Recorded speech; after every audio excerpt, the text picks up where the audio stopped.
December 1st, 2025, 9:07 in the morning, Tempe, Arizona. A young woman walks toward her job at a Little Caesars pizza shop. She's 21 years old. Her 6-month-old baby is at daycare just down the street. Walking beside her is the man who's about to kill her. In less than 60 seconds, 2 people will be dead, shot down in a parking lot before the restaurant even opens. One of them, a man whose only crime was showing up to work. But here's the thing, everyone saw this coming. Her friends saw it. Her coworkers saw it. Even strangers at nearby businesses saw the warning signs for weeks. A jealous husband, controlling, obsessed with his wife cheating on him with black men, sitting outside on a bench, watching his wife through the window for an entire shift. That's right, her entire shift. Watching how she interacted with the black men that worked there, day after day after day, and nobody stopped him. What you're about to hear is a story about jealousy. It's a story about a man who convinced himself his wife was cheating, with absolutely zero proof. An insecure man that felt he was coming up short. A man who admitted to police that he controlled everything she did, who she talked to,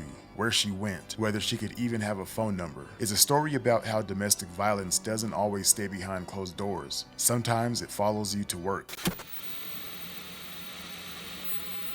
Hello strangers, welcome back to the Strange Bar and Grill. I'm your host, JP. Today we'll be discussing the Little Caesars murders, and by the end of this episode, you'll understand exactly how a jobless, jealous husband spiraled from suspicion to surveillance to slaughter. Oh, and I also have a personal story to tell with this, so make sure to stick around.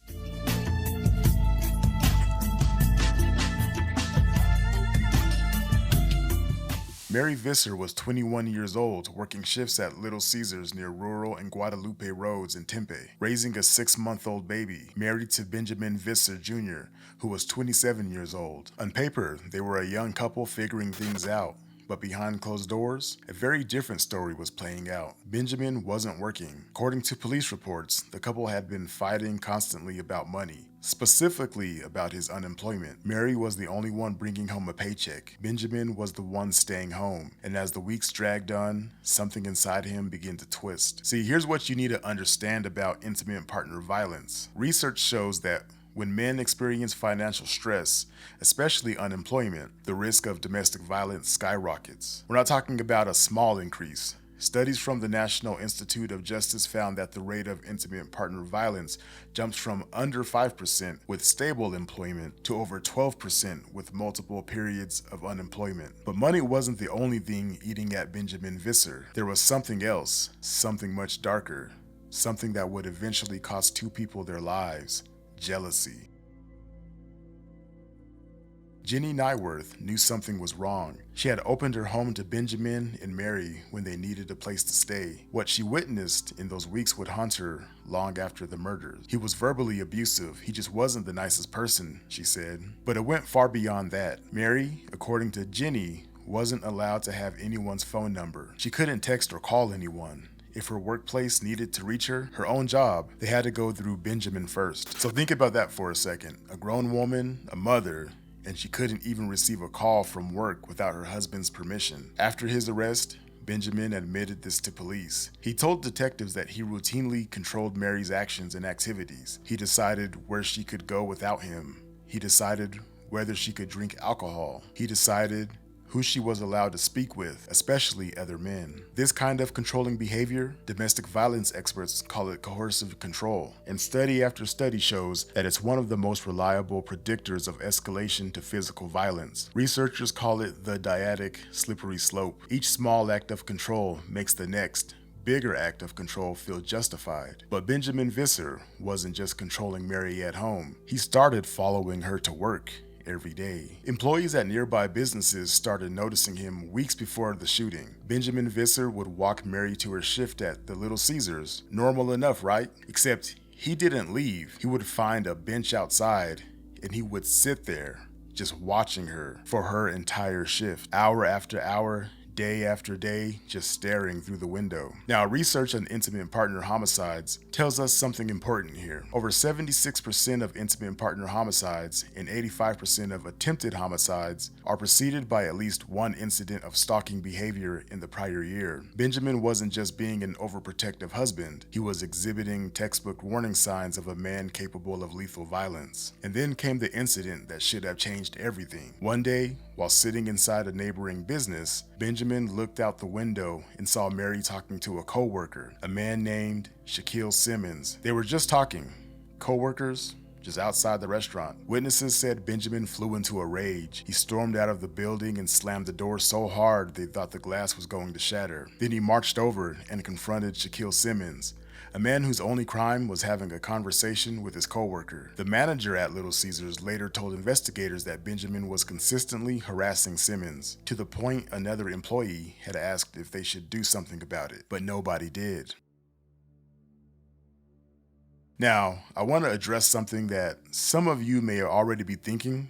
Benjamin and Mary Visser were Caucasian, of course. Shaquille Simmons was black. But when a white man becomes obsessively fixated on a black man who he imagines is sleeping with his wife, history teaches us to ask uncomfortable questions. The trope of the white man who cannot stand to see a black man interact with his white woman has deep, ugly roots in American history. It's the same poisonous thinking that led to the murder of Emmett Till, the same paranoid fantasy that fueled lynchings for decades. The idea that black men are inherently predatory toward white women and that white men are justified in their violent protection is a problem. Now, I want to be clear. Police have not indicated that race was a stated motive. The documented motive was jealousy. But when a man with zero evidence convinces himself that his wife is sleeping with her black coworker, we have to ask, would Benjamin Visser have made the same assumptions if Shaquille Simmons had been white? I think ultimately he might have reached to that point where he would have done someone physical harm. But I do know white dudes get really mad when they find out they're woman's been with a black dude. They start thinking bruh's all in her stomach, just rearranging guts, performing organ surgery with no scalpel. It just drives them insane. They be calling them mud sharks and stuff and all kinds of these crazy names. It's very weird behavior. Now, we may never know the answer to that question, but the question matters because Shaquille Simmons, according to his own family and according to co-workers and everyone that knew him, he had absolutely no romantic relationship with Mary Visser. He was just a co-worker, a family man, someone his father described as a person who lived by doing things the right way, and he died for it. November 30th, 2025. The night before the murders, Benjamin Visser showed up at the Little Caesars while Mary was working. But this time, he didn't just sit and watch. This time, he came inside. And according to witnesses, he accused Mary's co-workers, plural, co-workers, of sleeping with her. And that's just crazy. He thinks that they're in there just running deuces and trays on his wife, around the crazy bread and the dipping sauce. This dude's nuts. He was causing a huge issue in there. The manager had to shoo him off. No police report was filed. And this is where they messed up because they really need to be reporting him, and they probably should fire Jenny's ass. It's crazy and that's horrible, but if I ran a Little Caesars and someone's crazy husband kept coming up there harassing my employees and think we're all busting, I think we're all doing foul stuff, then I'm firing you. Jenny Nyworth, the friend who had witnessed Benjamin's controlling behavior firsthand, would later tell reporters through tears, "I think we all knew something was going to happen. We just didn't know when or what he would do." The warning signs were screaming. The escalation was obvious. A jealous husband, weeks of stalking, confrontations with coworkers, a public outburst the night before. Everyone could feel it building, and still, no one intervened. December 1st, 2025, a Monday. Benjamin and Mary argued all morning, the same fight they'd been having for weeks. Money, his unemployment, her job. But this time, something in Benjamin snapped. He walked her to work anyway, the same routine as always, except this time, he brought a gun. Now, realistically, he should have sold his gun and helped put something on those damn bills, or he should have just robbed a bank and helped put something on those damn bills. It was just after 9 a.m. when they arrived at the Little Caesars. Shaquille Simmons had gotten there first. He was alone, walking toward the front entrance to start a shift. The moment Benjamin saw Shaquille, he opened fire. No warning, no confrontation, just gunshots. Shaquille fell in front of the door. Then Benjamin turned the gun on Mary, his wife, the mother of his 6-month-old child. He shot her in the parking lot. Shaquille, despite being wounded, tried to run. He got up and attempted to flee east on the sidewalk. Benjamin shot him again. Then, according to the surveillance footage, Benjamin paced the parking lot, walked back to Mary, already bleeding on the ground, and shot her again. Now, despite her injuries, Mary Visser managed to call 911 herself. She reported that she had been shot. Then Benjamin took her phone. What he said to the dispatcher was recorded. "I just pulled a gun and I shot 2 people. Please help me. Please help me. Please help you." What the hell are you talking about? Police arrived within moments. Officers had actually been at a nearby intersection investigating an unrelated call when they heard the gunshots. They found Benjamin standing in the parking lot, the gun still in his hand. He surrendered without incident. Mary Visser was still conscious when officers reached her. Body camera footage captured her telling them that her husband shot her.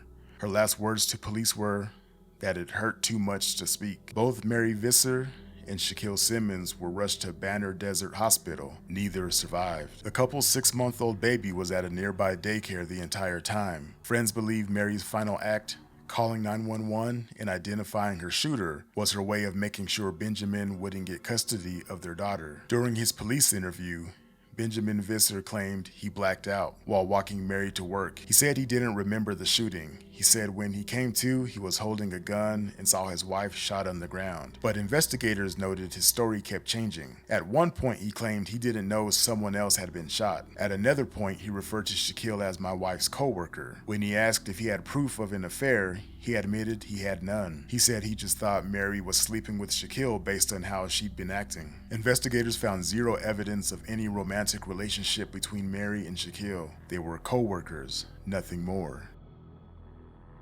Shaquille Simmons was 32 years old. His family describes him as family-oriented, competitive, and energetic. His cousin, Khalif Gentry, said he lived by doing things the right way. His father, Tim Simmons, is still processing the senselessness of it all. All he did was show up to work, and that caused his death. His brother, LaRon, put it more bluntly. 2 people were robbed of the rest of their lives for some dumb reason. Mary Visser was 21, a mother, a worker, a woman trapped in a relationship with the man who saw her as property. According to domestic violence statistics, over 74% of employed survivors of intimate partner violence have been harassed by their partner at work. Mary was one of them, and like too many others, the harassment followed her until it killed her.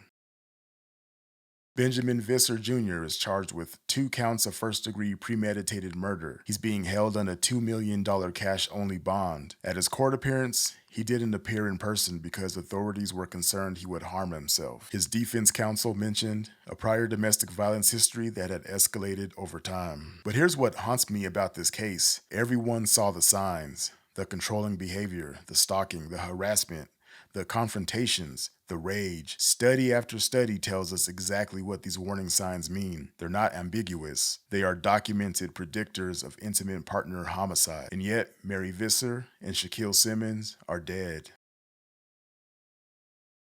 Now, this case reminds me of some things that have happened to me before. I mean, nothing this extreme, of course, but you just never know. I remember when I first started out in my career, I would go to different local businesses and get offices up and running. And one of the office operational managers at a particular place, she was cool, didn't think nothing of it. She was probably in her late 40s. I was in my 20s. Never talked to her outside of work or anything. Just paid her no mind. Just like one of 40 clients that we had, right? So fast forward about 5 years, I'm working at this Air Force base, doing similar work. We had a family employee like barbecue where you can kind of bring your spouse and your kids and whatnot, just like one of those free days you kind of eat and play games. One of the guys that worked there brought his wife, and it was that operational manager lady from my previous job. I seen her, but I didn't say anything to her because I hated that job, and I know people get weird if you say hi to their wife, and I wasn't friends with that lady like that, so I didn't care. But anyway, she sees me and she comes up to me and she's trying to catch up and say hello and all this stuff. But I cut it short because her husband and all those other guys, they were looking at me like crazy. But then he goes like, "Hey, JP knows my wife. How does he know my wife?" And I was thinking to myself like, yep, there it goes. And then my coworkers, the ones that I'm still cool with to this day, because they're around the same age as me. Everyone there was significantly older than us. They were laughing, saying he thinks he banged his wife. I was like, I know. And then from that point on, he would look at me like he wanted to hurt me. That job was crazy in general because I had lots of weird issues like that. And maybe I'll tell some of those stories another time, but all right, guys, that's gonna be it for today. If you guys like that story, make sure to subscribe, like, leave a comment, share, all that fun stuff. Anyway, guys, be good, be safe, peace.